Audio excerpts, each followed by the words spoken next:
Hey everybody, my name is Simon Kefalos, and this is my presentation on drone innovation. So first off, a little bit of history. The first unmanned aerial vehicle was made in 1917. It was a it was an aerial target made by the British, and soon they started making torpedoes. As you can see in the picture, that is one of the first unmanned aerial aircrafts, and honestly, it looks kind of cool. It's kind of like a plane, and they were able to launch it, and it flew successfully all on its own without any pilot on board. In 1935, they started making radio-controlled aircrafts. So this is those RC planes. They were small. They had a remote control that people could play with, and they used them a lot in military drills. They used them as targets. And yeah, so they kind of started making them more and more sophisticated. And then after the Vietnam War, they created drones. These drones were used for surveillance and even attacking. They were great for getting an idea of where the enemies were and how they were distributed around the war zone. They could use these drones to go around and look before they sent people, so it kind of helped with safety. A little more, so as innovation continues, there's more piloted aircraft systems that were being made. They started using solar power. They've used some awesome thermal cameras and better batteries, so they aren't using fuel. A lot of people are concerned about the climate, so as innovation continues, the drones are getting better, and they are actually costing less to maintain and run, which is great. One of the arguments we see in this industry is the argument for innovation. They care about safety, but it can be restricting because there's a lot of regulations that don't allow companies to design better aircrafts. A lot of companies that use drones and other unmanned aerial vehicles are like agriculture, real estate, insurance, construction, and telecommunications.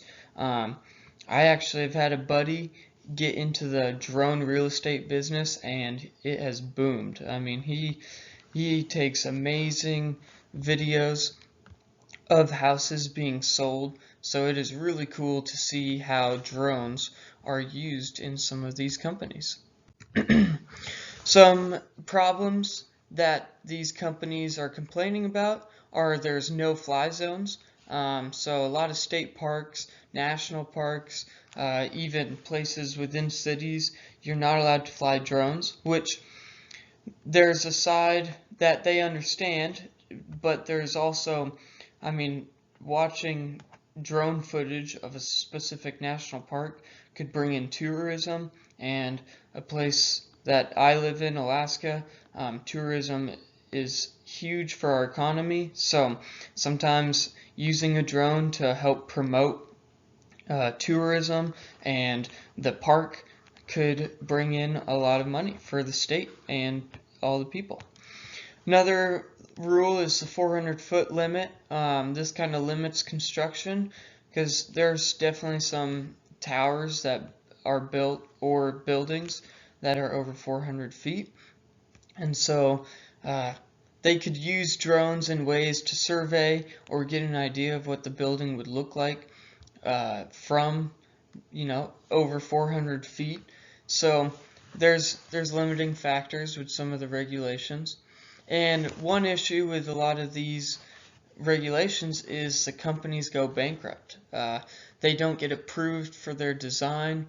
They struggle to make money because they can't use the drone how they were planning on using it, because it goes against some of the regulations that are there for safety reasons, but can be a little too restricting. So yeah, there's kind of, they want to innovate and basically not dodge the rules, but try and follow the rules, but stretch them to allow this innovation.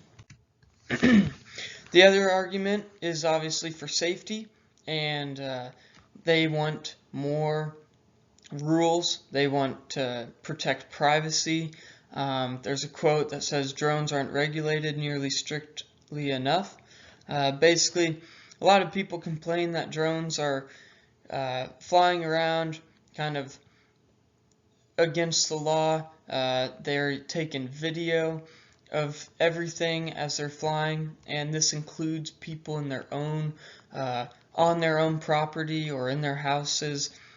And so people get uncomfortable because a lot of these videos are posted on the internet, and it kind of gives free will for everyone to see. Another thing is drones are really easy to obtain. You can go right to the local store and buy a lot of different drones. Some of them range from tiny little drones with no camera to massive drones with an awesome 4K stabilized camera. And so it doesn't require anything to buy it. You can just walk in and buy it. So honestly, I can see the side, like, you might want to restrict it a little more so that you don't allow drones into the hands of someone unable to fly or who might cause a lot of issues. They argue that there should be more tests to fly drones. Basically, kind of like flying. You need to have your private pilot's license. You have to have commercial license if you want to get paid. In the drone world, they do have a drone license that you need to fly in certain areas and for work, but a lot of areas you can just fly a drone however and wherever you would like. So a little bit more on this argument is they think there should be higher consequences. A lot of the times you might just get a little fine, but in reality they should prevent you from being able to buy a drone or fly a drone if you're breaking certain laws. The fines should be higher. This would hopefully help prevent people from continuing to break these rules. Also, they don't want people flying with people around. There's instances where the drones have fallen out of the sky. I've actually witnessed it personally. One time we were flying it around this beautiful waterfall, and there's people sitting by the waterfall, and all of a sudden the drone just fell right out of the sky. We weren't expecting it at all. It just totally disconnected and landed just a few feet from some of the people sitting down there. So they want some rules that protect people from instances like this, and just for more privacy. And that goes along with the strict film rules. People don't want themselves exposed on the internet, so you have to be aware of that and keep people comfortable and safe. The case law that I looked at was the U.S. government versus Hobby King. This was in the Federal District Court in Oregon in 2022. The U.S. government sued Hobby King for $2.8 million because Hobby King was selling an unauthorized communication device. And over here in this picture, you can see that this is one of the devices that they were selling. These devices were basically from the remote control to the drone itself, and they were not authorized. They sued Hobby King because these devices were a possible threat. They were using frequencies that could possibly interfere with bigger airlines, stuff like that, or even radio communications, and they didn't want any sort of problem happening because they were unauthorized that would prevent someone getting harmed with these remote controlled aircrafts. They did use their own frequency, so they were trying to make it as safe as possible, but however they weren't stamped by the government to make them approved, so they were still illegal. And Hobby King was complaining because obviously they made a pretty good product that worked well in their RC planes, and they were complaining that they just can't innovate and make these RC aircrafts better. But they still were sued and lost a lot of money. In my opinion, I see drones are becoming the future. We've watched a lot of movies growing up, and it's always about the future. There's drones dropping packages, carrying people. They're all self-flying, no more cars. So I kind of think there needs room for innovation. Even though it might be unsafe in the beginning, they can make tests to keep it safe. I also think you need a license to buy. This kind of keeps it from a free-for-all in the store based on the size of the drone. I think they should have different tests. You know, a big 8-bladed prop drone with a massive camera. I think you should need a more strict license as against like a little drone that's I don't know, a couple inches long and wide. This way, it just kind of keeps people up on their skills and keeps people safe. So I also think allow testing zones for companies, basically a secluded area where no one goes. They can try these bigger drones that are supposed to carry people or payloads for firefighting stuff. Just allow a spot near an air or anywhere in the middle of nowhere that just allows innovation. I also think they should have a government employee involved with these companies.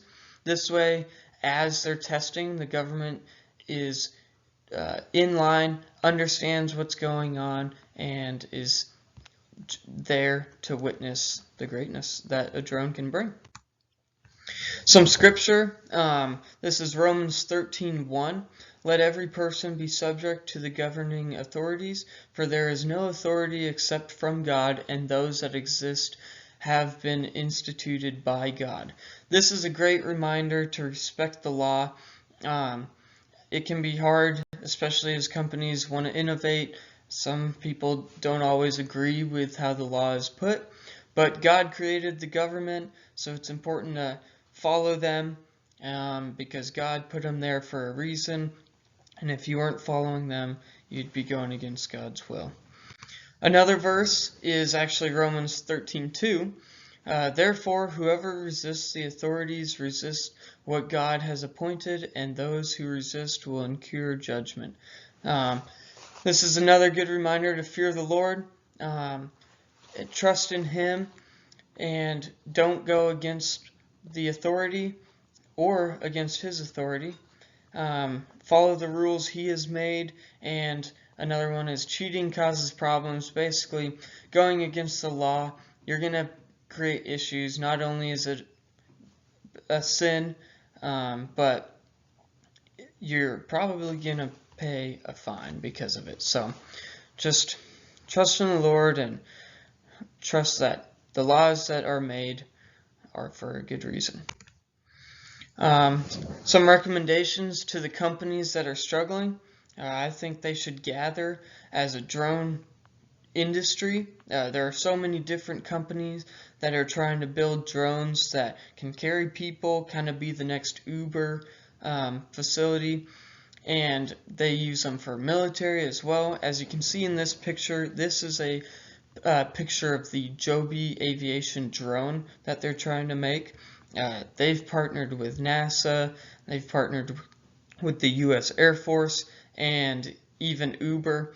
So they're really trying to branch off. This is the all-electric VTOL drone, so it can land vertical and take off vertical. It travels fast, and it's all electric, so it kind of is a plus for the environment. I think all the companies should actually join together to make the perfect models. Some companies have mastered the engines, some companies have mastered the airframe. If they all work together, I think they could make a really awesome drone that would sell and likely meet the requirements for the FAA. And lastly, I think that they should have meetings with the FAA to kind of talk about their design, what they're struggling with, and how they can improve and stay safe. Hopefully this would answer a lot of questions. In conclusions, I think drones are the future. People are scared because it's a new idea and a lot could go wrong if the drones are not made correctly or designed properly. And companies are struggling because the laws are strict, so they can't innovate.